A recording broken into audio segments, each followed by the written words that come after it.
कराची के मौसम के हवाले से बात करें तो कराची के मुख्तलिफ इलाकों में रात से कहीं तेज़ तो कहीं हल्की बारिश का सिलसिला जारी है। मौसम का हाल बताने वालों ने मजीद बारिश की पेशगोई कर दी है।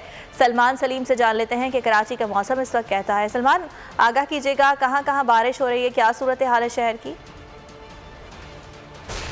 जी बिल्कुल, देखिए कराची में मौसम की सूरत हाल की बात कर ली जाए तो महकमा मौसमियात ने इससे कबल ही पेशगोई कर रखी थी और गुज़िश्ता रोज़ से अब तक जो है वो कराची के मुख्तलिफ इलाकों में वक्फे से बारिश का सिलसिला जारी है।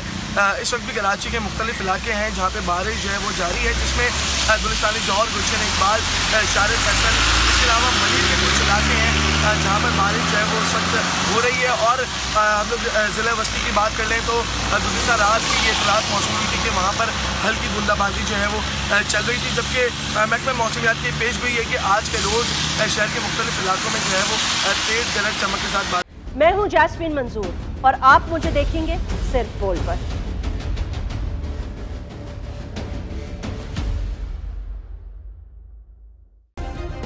सब्सक्राइब करें और बेल दबाएं ताकि कोई खबर रह न जाए।